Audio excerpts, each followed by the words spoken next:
Invito a que abra su Biblia en Hebreos capítulo 11, versículo número 1. Hebreos 11, 1. Vamos a seguir con el tema número 6 de la serie Cristianismo o Religión. El tema de esta hora es el descanso de la fe. El descanso de la fe. ¿Cómo necesitamos aprender a descansar por medio de la fe en Dios? Eso es cristianismo. Bien, dice Hebreos 11:1: es pues la fe la certeza de lo que se espera, la convicción de lo que no se ve. Fíjese usted que la fe genuina no nace en nosotros nada más porque sí, o no nace de la nada. No, en primera instancia dice la Biblia en Romanos que la fe viene por el oír la palabra de Dios. Pero la fe genuina no es un esfuerzo que usted hace para creer, no, sino que es una acción que usted hace de total confianza y descanso en Dios. Pero esa fe se basa en lo que Él es y en lo que Él ha dicho a través de su palabra. ¿Qué es la fe? Vamos a ver qué es la fe. Ahí en Hebreos 11:1 dice que la fe es la certeza de lo que se espera. Bien, en primera instancia la palabra fe que aparece aquí viene del griego pistis, que en su sentido primario significa plena confianza en Cristo para salvación. Plena confianza, total confianza. Entonces, es pues la fe una plena confianza en Dios. Pero sigue diciendo de lo que es la fe genuina que te hace descansar en Dios. Dice que la fe también es la certeza de lo que se espera. Y aquí la palabra certeza se tradujo de una palabra griega, hypostasis. Y esta palabra es muy interesante porque significa sentarse descansando bajo un soporte. Es decir, tú te sientas en una silla que ves que te va a aguantar, que va a soportar tu peso. Tú no te vas a sentar en una silla que esté así delgadita y de plástico, que puede ser para un niño que te aguanta 20 kilos y si tú pesas pues 120, pues imagínate, ¿no? Pero esa fe es sentarse, es esa certeza que hace que tú reposes, en este caso descansando en la roca que es Cristo, con total confianza, descansando con plena y total confianza en lo que dice su palabra, porque esto es lo que da firmeza a nuestra alma, a nuestro espíritu, a nuestro corazón. Es nuestra ancla firme del alma. Y certeza también significa esencia, significa confianza y sustancia. Es decir, que la fe genuina que te hace descansar, que no tienes que forzar para creer, sino que simplemente crees y descansas, es la esencia. Pero esa esencia es el meollo del asunto, como decimos. Pero esa esencia, esa confianza y esa sustancia está precisamente sustentada en lo que Dios es y en lo que Él ha prometido en su palabra. Entonces, cuando nosotros confiamos plenamente en Dios, eso es lo que nos hace descansar. Cuando se te viene un problema, ¿qué tienes que, y una prueba de cualquier tipo, qué es lo que necesitas hacer? Poner tu fe en acción, ¿cierto? Eso es lo que tienes que hacer. Pero ¿qué es lo que normalmente hace el ser humano? Se desespera. Entonces comienza a forzar. Sí, yo creo. No, espérame. Es que no es una acción forzosa. Es un simple descansar. Cuando tú llegas ahorita terminando de esta noche, ya llega la hora de dormir y te vas a acostar en tu cama, ¿cómo te acuestas? Pensando, ay, se va a caer la cama. ¿Cuándo has pensado eso? Porque la cama soporta a ti y a tu esposa y a los 3 chiquillos que te llegan en la noche allí luego. Tú nunca te acuestas pensando se va a caer la cama. ¿Por qué? En relación con Dios, a lo que Él promete en su palabra, sí dudamos. ¿Por qué seremos así? ¿Por qué no somos? ¿Qué acaso Dios no es digno de suprema confianza? Entonces, ¿qué pasó? ¿Por qué nos desesperamos? ¿Por qué como si ya todo se nos cerró a nuestro alrededor? Entonces la fe es plena confianza, es certeza que te hace descansar. Pero también dice en Hebreos 11:1 que la fe es la convicción de lo que no se ve. Y aquí convicción significa prueba. O sea, cuando tú accionas tu fe y descansas confiando plenamente en Él, esa es la prueba y también la demostración de que tú estás confiando en Él. Pero la desesperación, la incertidumbre y ay, Dios mío, eso no es fe. ¿Se acuerdan que Jesús recriminó a sus discípulos cuando la barca comenzó a hundirse? Y Señor, y Él estaba dormido, imagínate, ahí mismo en la barca, y todo se mecía. Señor, sálvanos que perecemos. Se levantó el Señor y dijo, ¿dónde está vuestra fe? O sea, vuestra convicción, vuestra certeza. ¿Dónde está su plena confianza en mí? ¿Sabes que si Cristo está en tu vida no te vas a hundir? ¿Sabías eso o no? ¿Tú crees que la barca se hundía? Si hubiera hundido a pesar de que Jesús estaba allí dentro de esa barca, es obvio que no. Entonces Jesús les estaba enseñando a sus discípulos a confiar plenamente en Él. Y sigue siendo la misma lección para nosotros. Entonces, la convicción de lo que no se ve es la demostración, es decir, que descansar creyendo en lo que Dios es y en lo que Él hizo por nosotros en la cruz y lo que Él nos promete en su palabra. Cuando nosotros descansamos en eso, estamos demostrando que no confiamos en nuestros propios recursos, que no confiamos en nuestra propia iniciativa, sino confiamos plenamente en Cristo. Por eso se llama cristianismo. Lo contrario es religión. Tú haces tu iniciativa, tú confías en lo que tú haces. 20 Padres Nuestros, estás confiando en 20. Y si no le llegaste, porque te llegó el sueño y fueron 18, ya te falló allí. Eso es religión. Aunque se usen elementos como las escrituras de Mateo donde habla del Padre Nuestro, aunque se utilicen otras cosas, ayunos que están en la Biblia, pero si utilizan con ese sentido de obtener algo nada más porque lo digo y de una manera supersticiosa me va a venir, eso es religión, eso no es cristianismo. 1 Corintios capítulo 2 versículo 1. Fíjate qué importante es basar nuestra fe en la palabra de Dios y en Dios mismo, una plena y total confianza en Dios. Si no tienes trabajo, ¿qué tienes que hacer? Confiar en que Dios te va a dar uno, ¿no es cierto? Descansa totalmente en Él, no te desesperes.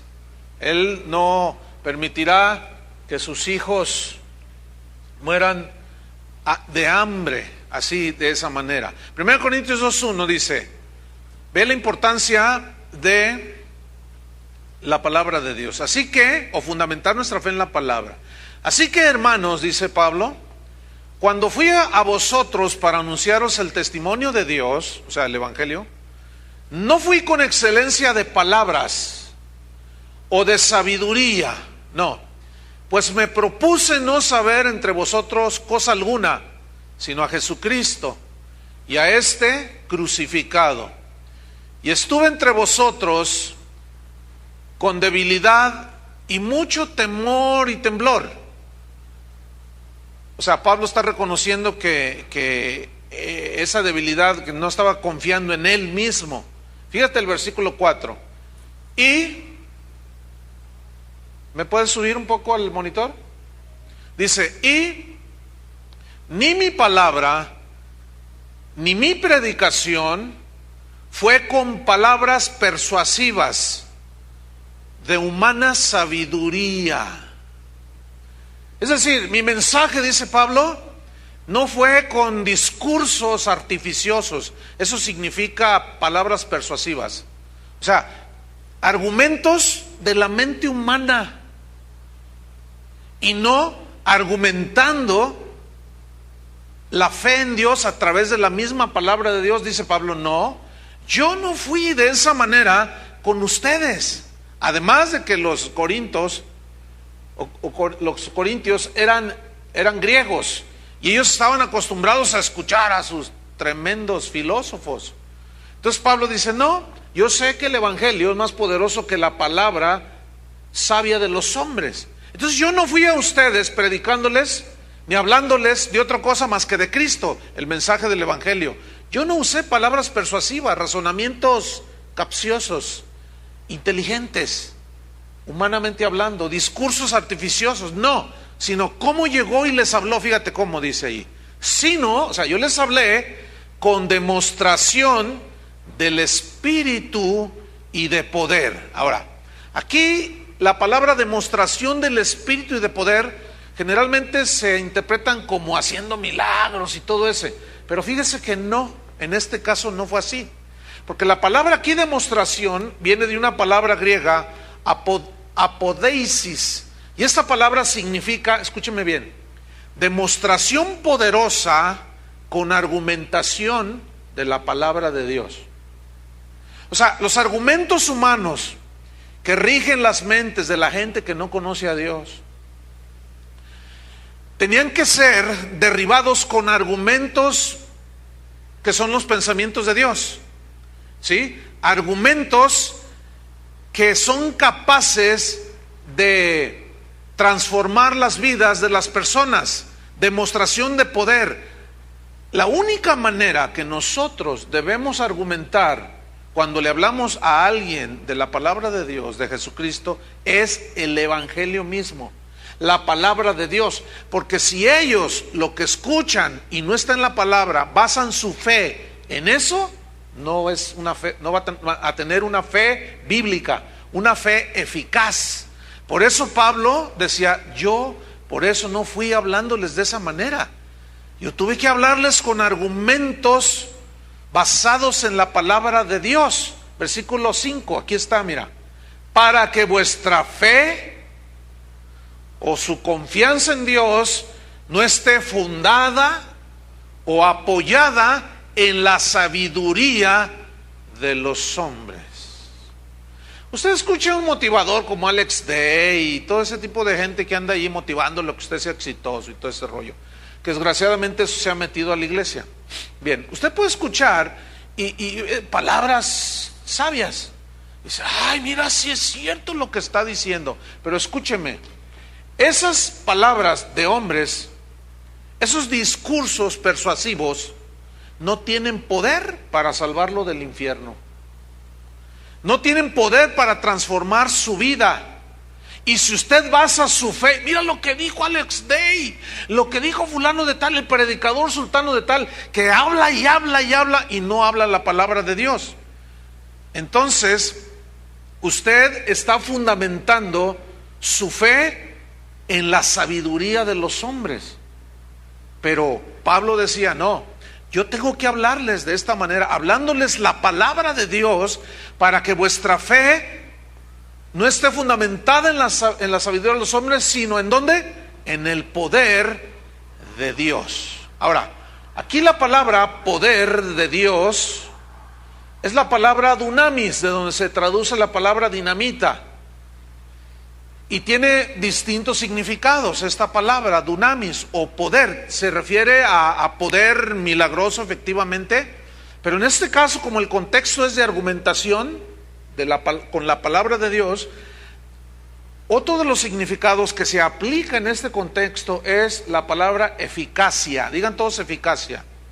Eficacia.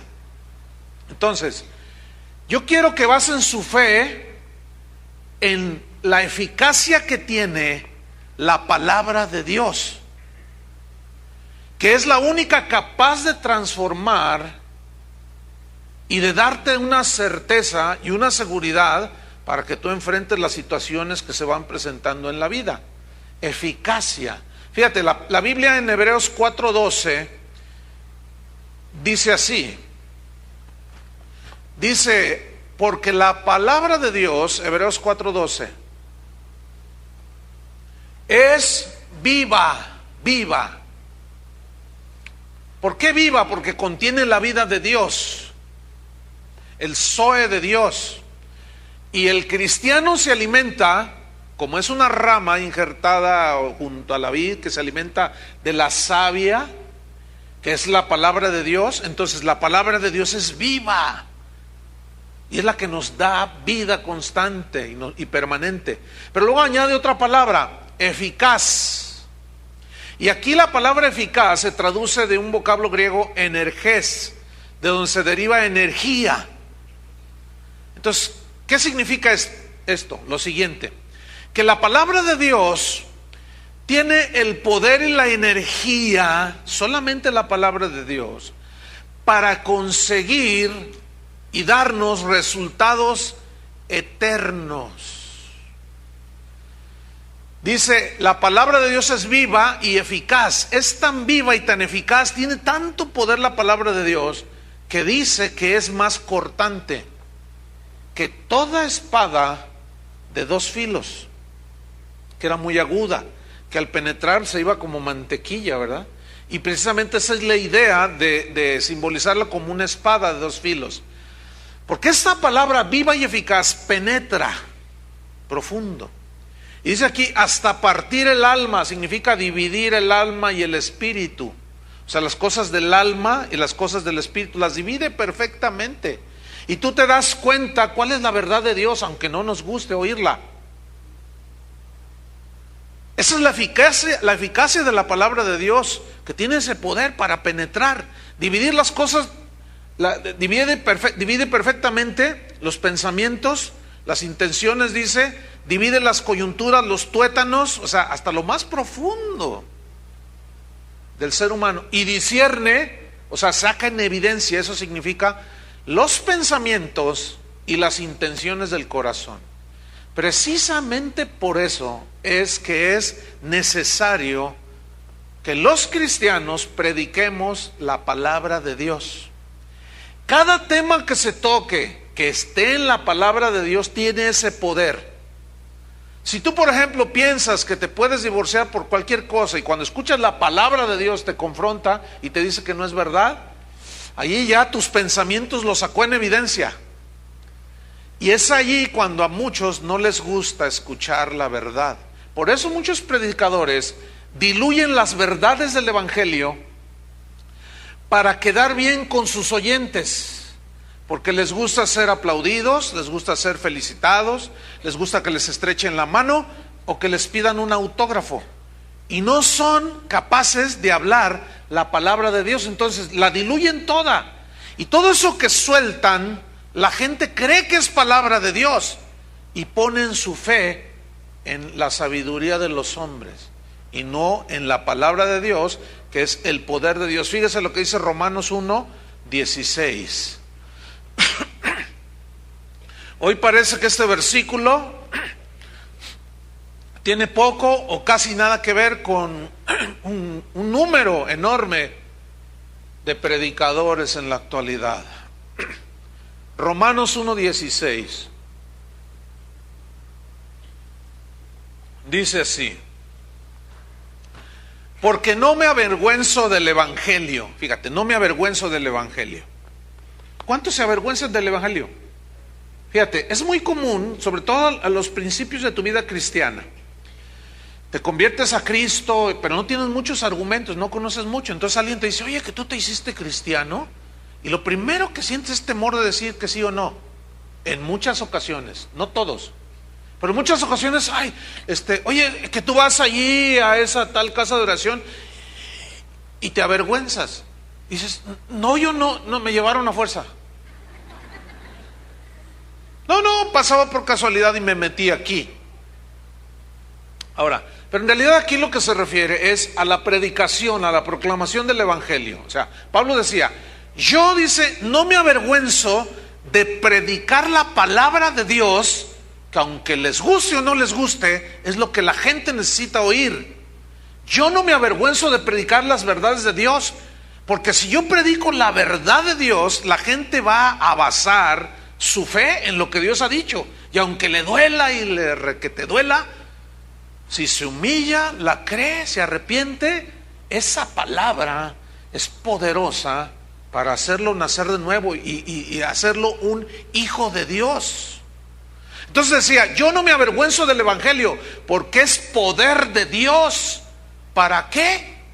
Dice allí, salvación. Ahí está. Y la palabra salvación, en el griego sozo, es muy amplia. En primera instancia significa salvación de la condenación del infierno, pero también incluye sanidad, provisión, sustento de parte de Dios.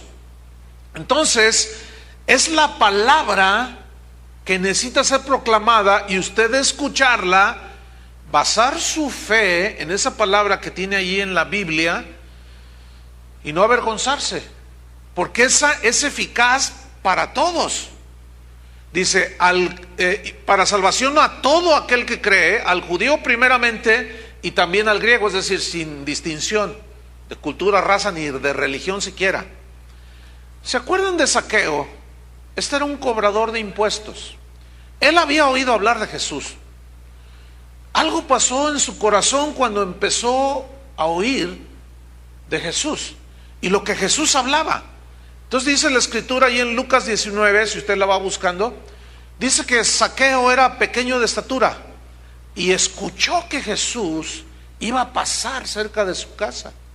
Entonces, como era bajo de estatura, subió a un árbol y Jesús iba caminando y miren qué cosas, se detuvo Jesús.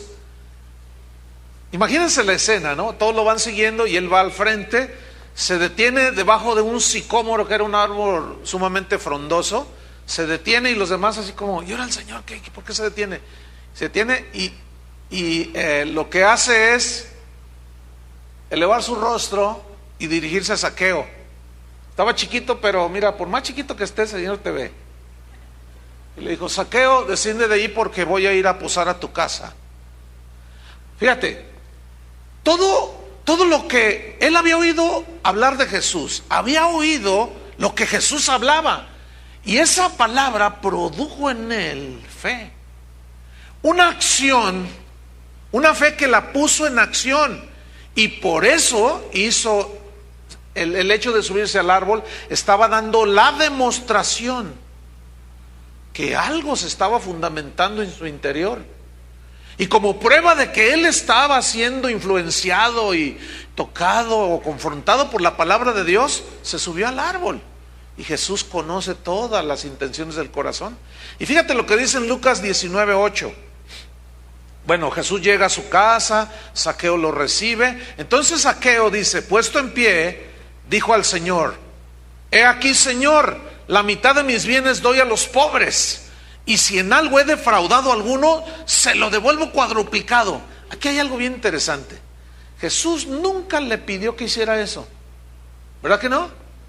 ¿Qué fue lo que produjo que él reconociera que era un hombre fraudulento, que había robado a la gente? ¿Saben qué fue lo que produjo esa convicción? La palabra de Dios que escuchó de labios de Jesús. Jesús le dijo, hoy ha venido la salvación a esta casa. ¿Por qué? Porque Zaqueo puso su fe, su certeza y convicción en Jesús, plenamente confiado. Entonces la fe eficaz, escúchame bien, te hace descansar en Dios y su palabra. Nota que dije fe eficaz. Hay una superfe que se predica por ahí, que superfe, pero no está ni siquiera basada en la palabra de Dios, o en versículos sacados del contexto, y al rato vamos a ver algunas consecuencias de eso. Pero la fe eficaz, la que tiene la energía de Dios, la que produce resultados, es esa fe que te hace descansar en Dios y en su palabra, o sea, lo que dice allí. ¿Por qué? ¿En base a qué? En base a escúchame bien, y aquí viene lo importante para notar la diferencia de lo que es cristianismo o religión. Tomo el pensamiento. La fe eficaz te hace descansar en Dios y su palabra en base a una relación personal. ¿En base a qué? A una relación personal que cada quien debe tener con Dios. Si tú eres cristiano, tú no puedes estar sustentado en la fe de otro, ¿no? Tú tienes que operar tu propia fe que ha nacido de escuchar la palabra de Dios, y tú la pones en acción por ti mismo. Hay ocasiones en que nosotros la usamos a favor de otros, pero hay gente aún metida en las iglesias que no son capaces de tener fe porque no están confiando, fíjense bien, en la palabra de Dios ni en Cristo, sino están confiando en que tú, que tienes una relación personal con Dios, ores por ellos. Ahora, ¿eso significa que no se puede pedir oración? No, no estoy hablando de eso. La Biblia habla de que oremos los unos con los otros. Pero aquí lo que estoy hablando es lo que es la esencia de la fe, ¿sí? Que es producto de una relación personal que cada uno debe tener con Dios. Si tú no tienes una relación personal con Cristo, con Dios a través de Jesucristo, no tienes fe. Intentas tener fe, tienes esfuerzos de fe, pero es un desastre todo lo que te sucede. A todos, recuerden que a todos nos suceden las circunstancias de la vida. Los ríos dan con ímpetu, pero unos, como están sustentados, sentados en plena confianza en la roca de la palabra de Dios, no se cae. Pero el que oye y no hace, o sea, no pone en acción esa fe que dice tener, llegan las circunstancias de la vida, golpean y se caen. Son los que apostatan de la fe, son los que se van, los que se desaniman. Algo falta, algo sucede. Entonces, la fe no debe basarse, pongan mucha atención, esto es muy importante.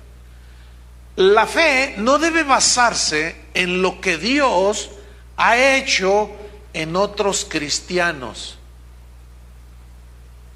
Voy a repetirlo, porque parece contradictorio, pero no. Voy a decirlo de nuevo. La fe no debe basarse en lo que Dios ha hecho en otros cristianos. ¿Por qué? Porque somos diferentes y Dios trata con sus hijos de diferente manera. Es decir, que lo que Él ha hecho en mi vida, en circunstancias que yo pude haber tenido, no necesariamente lo va a hacer contigo de esa manera. ¿Entienden eso? ¿Por qué? Porque somos diferentes, tenemos diferentes circunstancias. El propósito de Dios y el trato de Dios para cada uno de nosotros es totalmente diferente. Trató muy distinto a Bernabé que a Pablo, que a Pedro, que a Juan, ¿sí o no? Entonces eso tenemos que tenerlo muy presente. Ese ha sido un gran problema en muchas iglesias que invitan a alguien a que comparta su testimonio. Porque luego los oyentes creen que Dios va a obrar con ellos como lo hizo con el hermano del testimonio. Y como lo que está dando es su testimonio de cómo Dios obró, eso no es la predicación de la palabra. Y el testimonio de una persona se sustituye por la palabra, por la predicación de la palabra de Dios, y el testimonio de una persona suplanta la predicación de la palabra, que es la que la gente necesita oír, es suplantada por un tremendo testimonio. ¿Cuántas veces han visto, al menos en este lugar, que alguien se le dé toda la hora para que explique su testimonio? ¿No? Ni lo verán tampoco. ¿Les parece extraño eso, verdad? Porque ¿saben qué es lo que produce eso?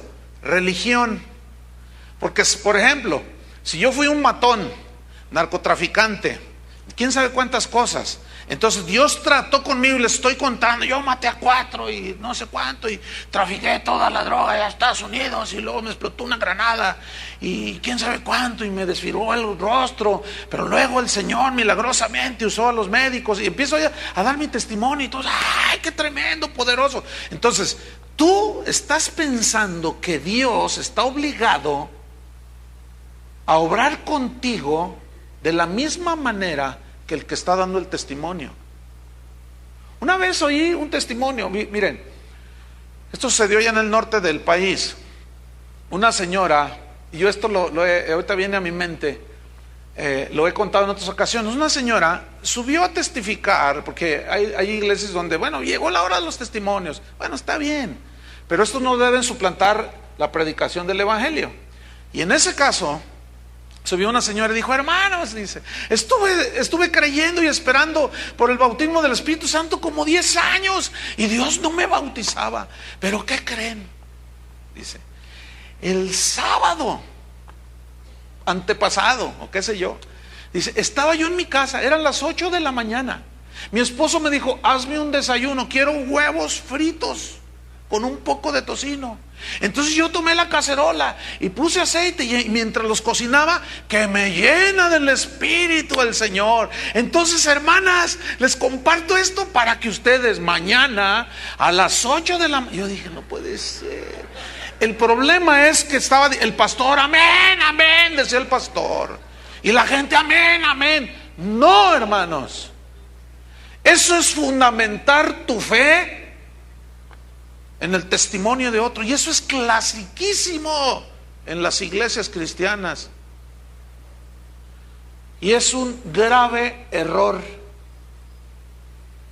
Por eso ningún testimonio debía de suplantar o debe suplantar la enseñanza de la palabra de Dios, porque entonces tu fe estará basada en la experiencia de otro. Si yo les digo ahorita, ¿cuántos están enfermos? No todos están enfermos, ¿verdad que no? ¿Cuántos tienen una necesidad económica? No todos tienen una necesidad económica. ¿Cuántos tienen problemas con su hijo adolescente? No todos tienen hijos adolescentes. ¿Me estoy explicando? Entonces, todavía la cosa se pone peor cuando el del testimonio les dice a todos los oyentes lo siguiente, o algo parecido así como: si Dios lo hizo así conmigo, también lo hará con ustedes. Y todos dicen amén. Entonces ellos, los oyentes, están creyendo en que Dios lo va a hacer exactamente igual que como lo hizo con el del testimonio.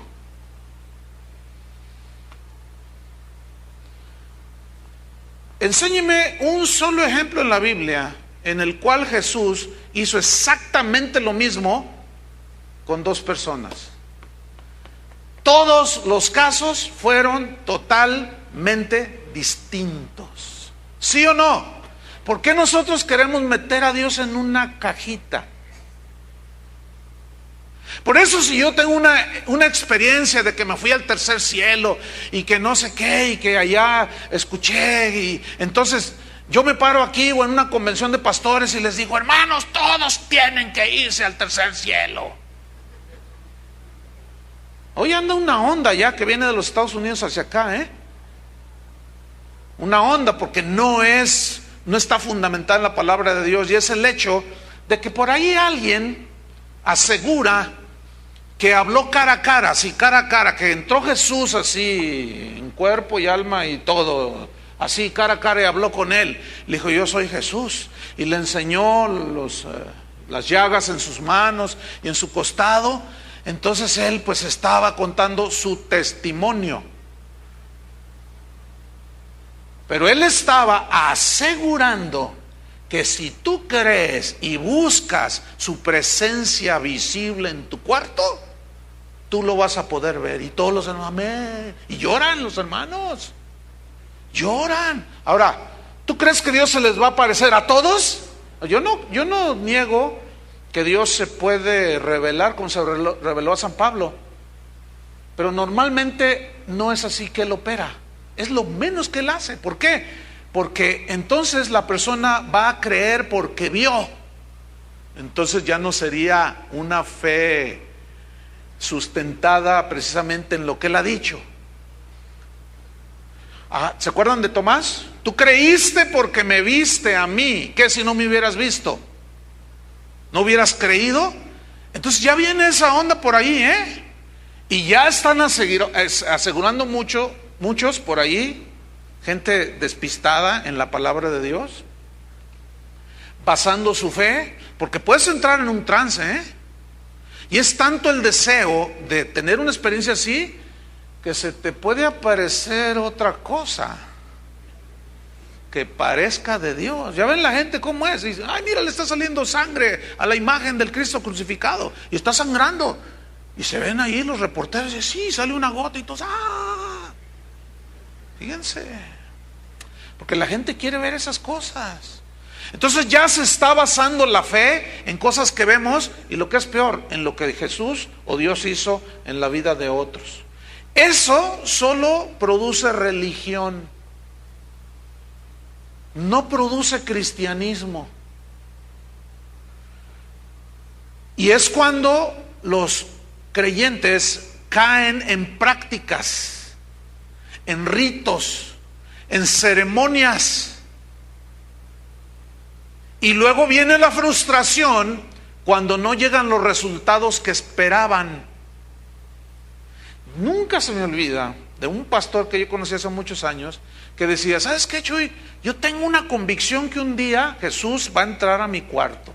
Se me hace que ese fue el que empezó con ese rollo. Y yo le dije, bueno, ¿y si no entra visiblemente qué? No, es que esa es mi oración, decía. Esa es mi oración. ¿Saben? Hasta la fecha ya no están en el ministerio, no está pastoreando. Está frustrado, y déjenme decirles, jamás se le apareció Cristo. ¿Y saben de dónde lo agarró?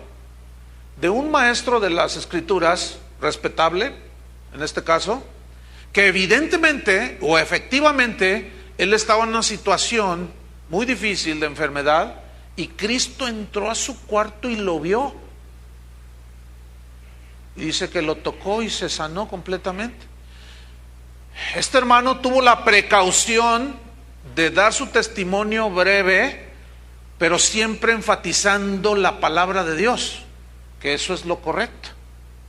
Entonces nuestra fe no debe estar basada en lo que Dios hizo por otros. Nos puede inspirar, pero Dios no puede hacer, o sea, no está obligado a hacer lo que hizo con el otro de la misma manera, ni a manifestarse de la misma manera.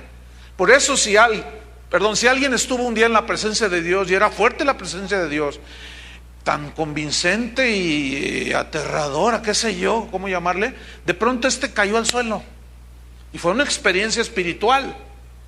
No lo puedo negar que puedan suceder. ¿Saben cuál es el terrible error? Que ese predicador, ese cristiano, se para en un púlpito, haga un video y comience a decir que todos deben tener la misma experiencia. Todos deben caerse, todos deben de hacerlo así, qué sé yo. Ese es un gravísimo error. Eso no es bíblico, hermanos. Eso no es bíblico. Eso lo único que produce es religión, porque entonces comienzan a hacer ritos, comienzan a hacer ceremonias, prácticas. A ver, tiene que ser por la derecha, de uno en uno. A ver, vamos a ver. O sea, yo no niego lo sobrenatural. Tenemos un Dios sobrenatural. ¿Ustedes creen que no haga milagros? Pero sí, a cada rato. Pero nosotros somos religiosos y lo encasillamos al Señor, y no es así.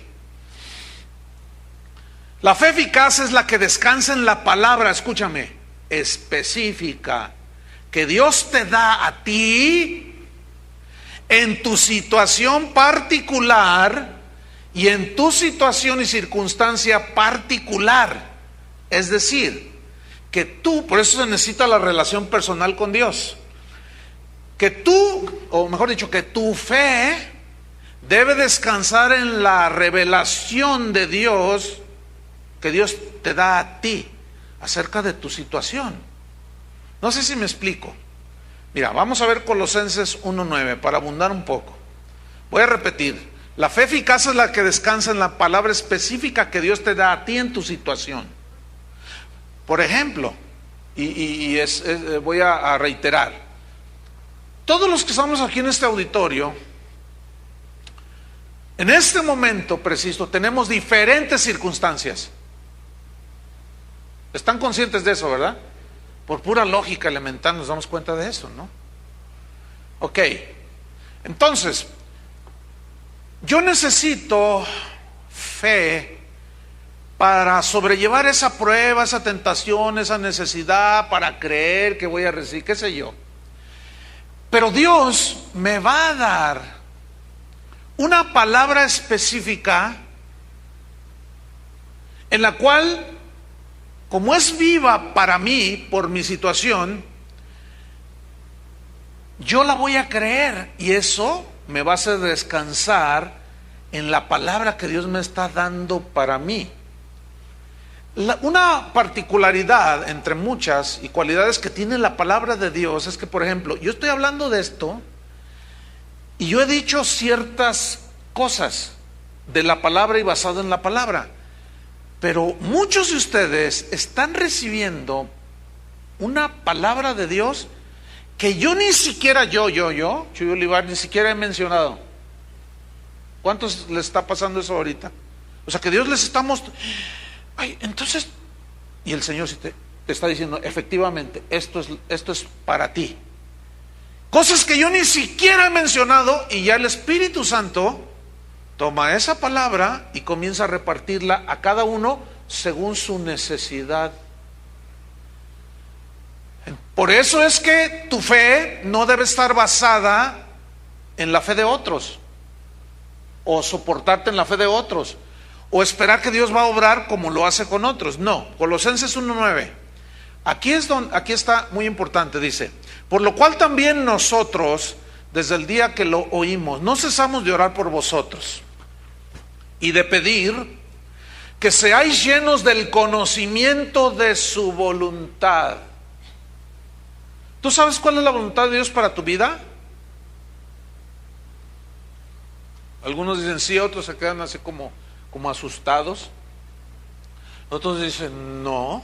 ¿Sabes cuál es la única manera de que tú puedas ser lleno del conocimiento de su voluntad con toda sabiduría e inteligencia espiritual? Tu relación personal con Él.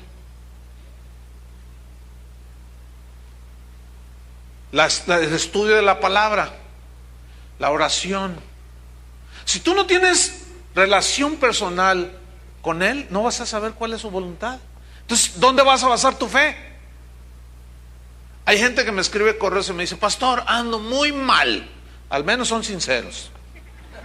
Dice: ando muy mal, ando en unos pecados que me da vergüenza contárselos, pastor.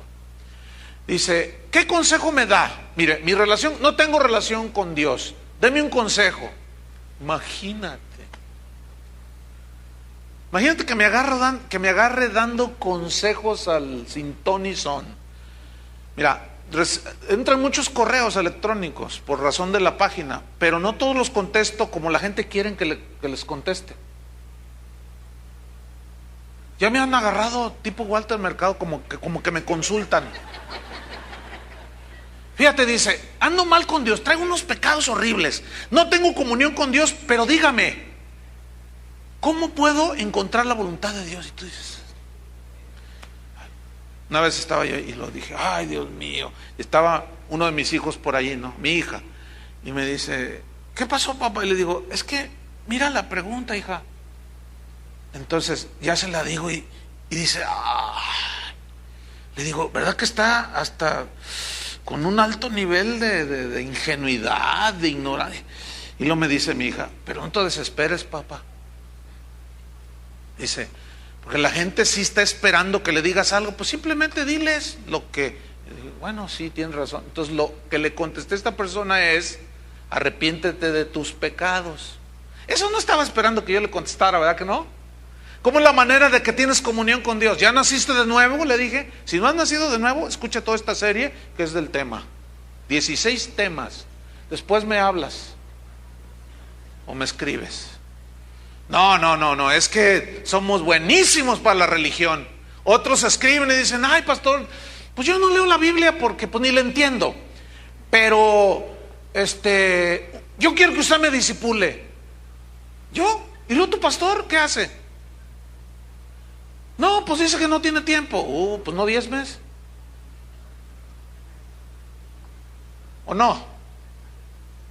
Se quedaron muy serios. Pues no, porque tiene que hacer su trabajo, ¿sí o no? Entonces yo le digo, no, yo los mando con su pastor. No, dile a tu pastor que desquite lo que le pagan. Yo soy bien claridoso, porque Dios es bien claridoso.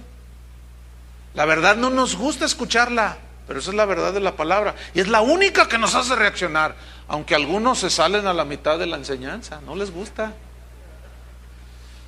Ya ven que la Biblia dice que la verdad no peca, pero incomoda. Entonces dice, fíjate, Pablo oraba para que fueran llenos del conocimiento de su voluntad. ¿Tú conoces la voluntad de Dios para tu vida? Pero luego dice, en toda sabiduría de Dios. Pero luego añade otro elemento más, inteligencia espiritual. Eso está tremendo. Ahora, ¿para qué Pablo oraba que los cristianos de Colosas fueran llenos del conocimiento de su voluntad? Que solo viene a través de la relación personal y puesta la fe en la palabra de Dios, que es la que te hace descansar. Versículo 10. Para que andéis como es digno del Señor, agradándole en todo, llevando fruto en toda buena obra y creciendo en el conocimiento de Dios. Fíjate, hace ya unos meses me entró un correo, venía de Europa,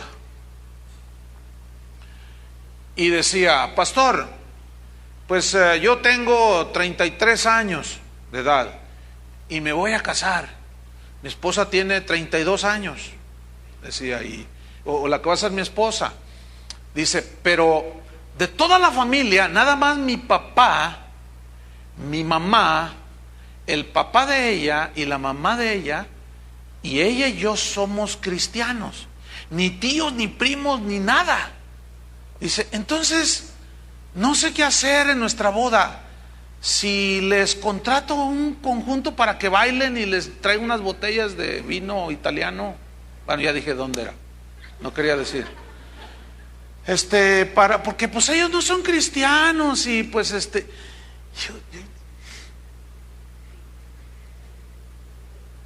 ¿te imaginas? Un cristiano, no sé qué hacer.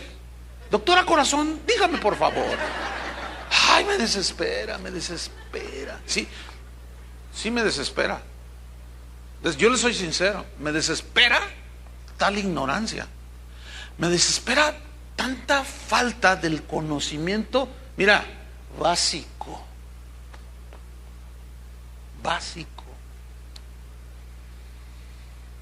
Ahora, Pablo dice, tienen que ser llenos del conocimiento de su voluntad. Tienen que tener la sabiduría y la inteligencia. Pero ¿cómo viene? A través de la relación personal y de poner tu fe completa en el Señor y en lo que Él te está hablando a ti en la palabra. Para eso se necesita hacer lo que Pablo le dijo a los romanos en el capítulo 12. Búsquenlo. Romanos 12, versículo 2.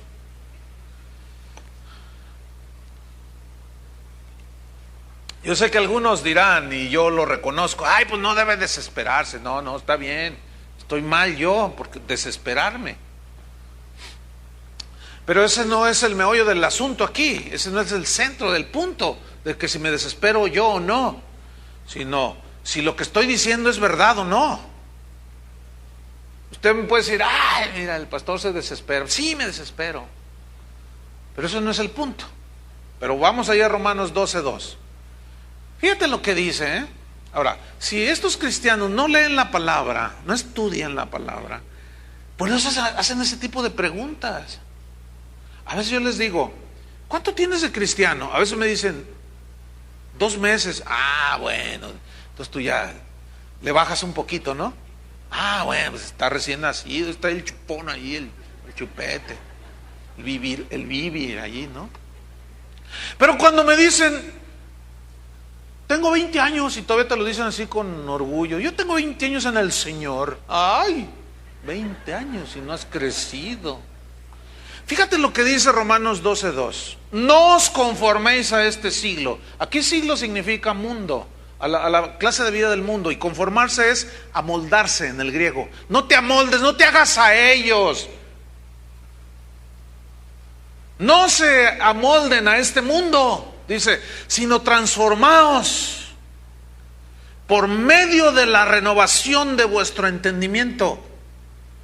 En el entendimiento es donde están los argumentos, las ideas, ¿no es cierto?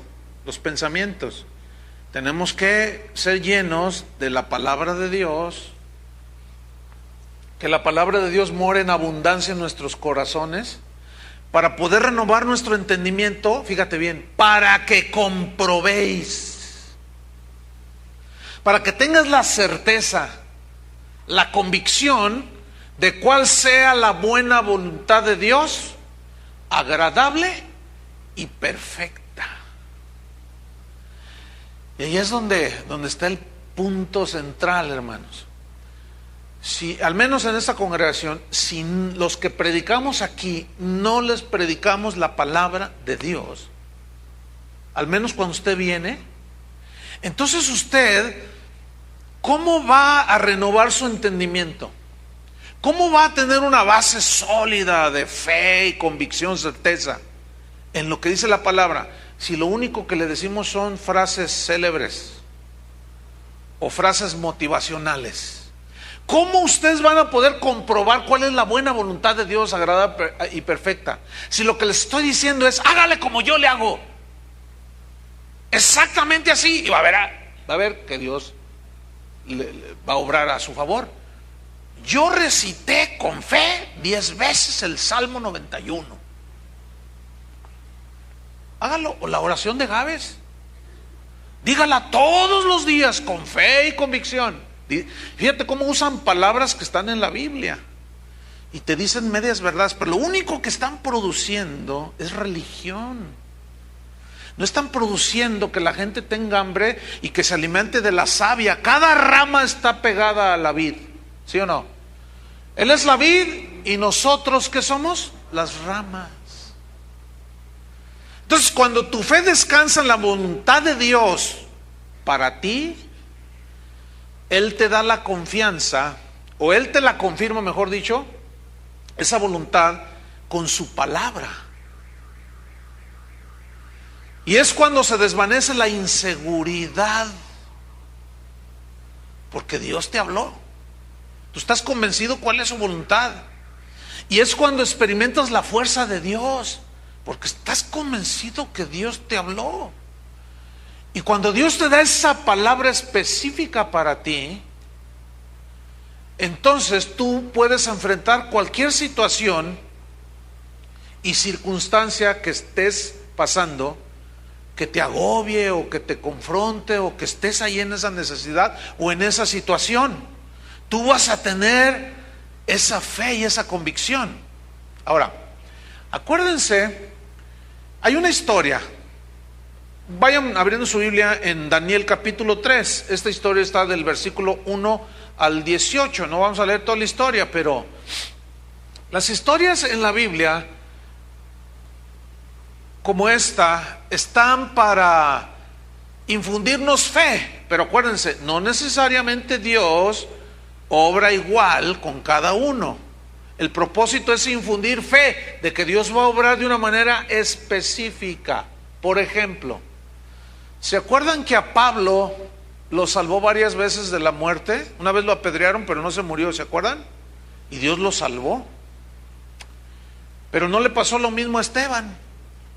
A Esteban lo apedrearon y murió.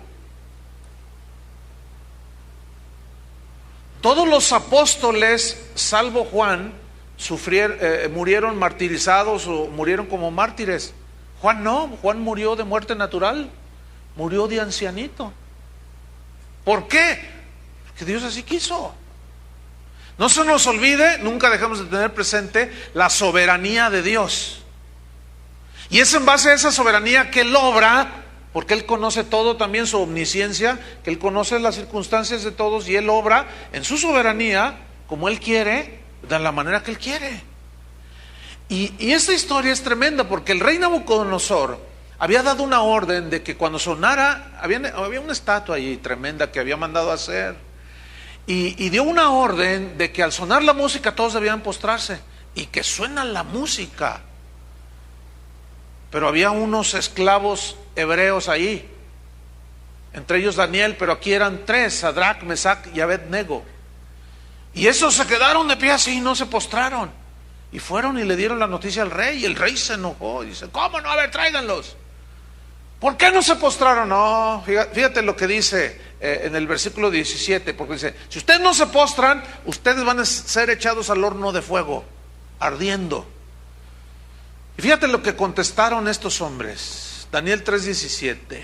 He aquí nuestro Dios a quien servimos puede librarnos del horno de fuego ardiendo. Noten que ellos no dudan que Dios los puede librar. ¿Lo están viendo ahí? Ok. Nosotros, dice, el Dios al que servimos puede librarnos del horno de fuego ardiendo. Y de tu mano, oh rey, y fíjense, aquí está la fe, nos librará, dice. Están hablando con fe, nos librará, pero no es la típica confesión positiva de la superfe, de los esotéricos, esos que andan por ahí metidos en las iglesias. No. Fíjense, seguimos leyendo. Versículo 18. Porque los de la superfe y de la confesión positiva no dirían lo que dijeron en el versículo 18. ¿Sí o no? ¿Qué dijeron? Y si no, entonces ellos sabían que Dios podía librarlos, pero ellos conocían a Dios soberano y decían: bueno, nosotros tenemos fe, Él puede hacerlo, pero si no es su voluntad. En ese momento no sabían ellos, pero tenían fe. ¿Qué es lo importante? Conocer a Dios y lo que Él ha dicho. Entonces ellos dicen: y si no, sepas, oh rey, que no serviremos a tus dioses, ni tampoco adoraremos la estatua que has levantado. Esos 3 marcaron una diferencia ahí. Es decir, ellos estaban contemplando los 2 aspectos de la soberanía de Dios, del poder de Dios, que Dios puede todo, pero a veces Dios permite. Pero ellos nunca perdieron la fe, hermanos. Ese es el punto.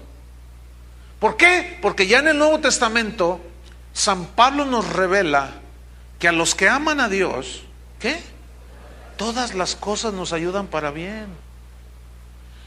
Ese es el punto. Ahora, ese solo versículo, Romanos 8:28.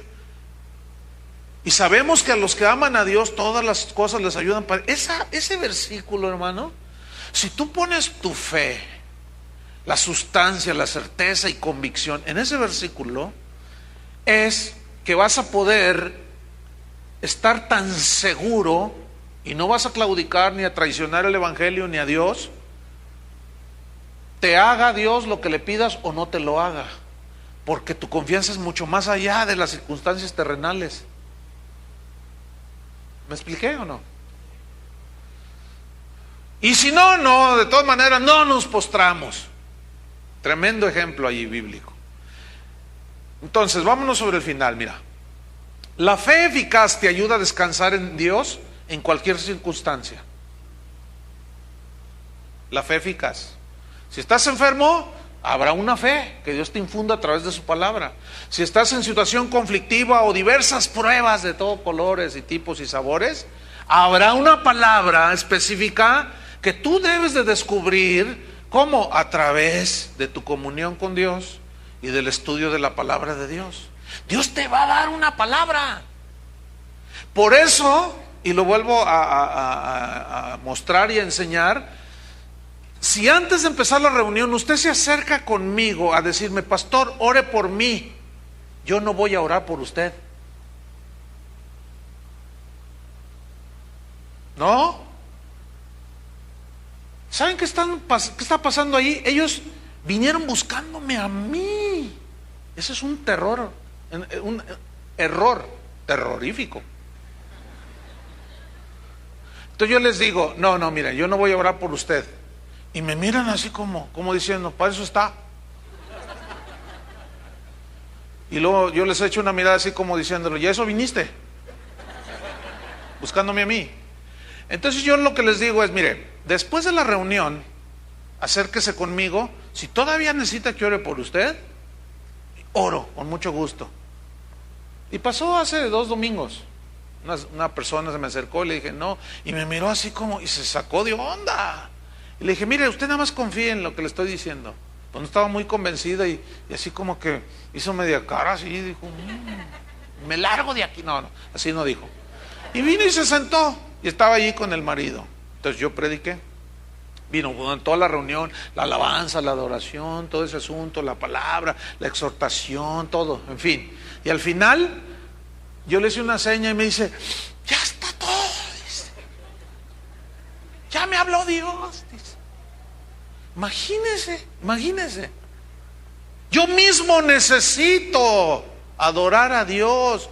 Y no voy a permitir que usted me interrumpa mi adoración a Dios. ¿Cómo la ve? Nomás para que ore por usted. Mejor agárrese de Él. Yo les enseño a que dependan de Él, no de mí. Pobres de ustedes. Es más, la Biblia dice, maldito el hombre que confía en el hombre. Así es que puedo orar por ustedes al final, pero antes no. Porque la palabra de Dios, yo estoy convencido que tiene poder para dar y repartir y infundirles fe para cualquier situación en la que ustedes estén y descansar en esa fe. Y es entonces cuando tú descansas en esa palabra que Dios te da, que es cuando estás permitiendo que Dios se encargue de la situación. Descansen, hermano. ¿Por qué les digo Jesús? Venid a mí los que están trabajados y cargados, que yo os haré descansar. Ya les expliqué qué es lo que los tenía cargados y cansados. La religión, hermanos. Los esfuerzos de agradar a Dios y de querer solucionar cosas, pero no, su fe no estaba fundamentada en la palabra de Dios. Pero vengan a mí, dijo. No dijo vayan con aquel otro. No, vengan a mí. Un último ejemplo de esto. Mateo 8, versículo 5. Esto es la historia de un centurión romano. Vea qué historia. Mateo 8, versículo 5 dice, entrando Jesús en Capernaum, vino a él un centurión, o sea, un soldado romano, rogándole y diciendo, Señor, mi criado está postrado en casa paralítico, gravemente atormentado. Jesús le dijo, yo iré y le sanaré. Respondió el centurión y dijo, Señor, no soy digno que entres bajo mi techo, solamente di la palabra. Fíjate, la palabra de que va a vivir en el cielo, de que no, necesita una palabra específica, ¿no? ¿Sí o no? Entonces, que era una palabra de sanidad. Dice, solamente di la palabra y mi criado sanará. Con eso me basta. Porque también yo soy hombre bajo autoridad y tengo bajo mis órdenes soldados. Y digo a este, ve y va. Y al otro, ven y viene. Y a mi siervo hace esto y lo hace. Al oírlo Jesús se maravilló y dijo a los que le seguían, de cierto os digo que ni aún en Israel he hallado tanta fe. Lo que pasa es que este era un gentil, no era judío. Es decir, que ese centurión seguramente había oído a Jesús hablar. Había visto cosas que Jesús hacía. Cuando tuvo la necesidad fue a Jesús.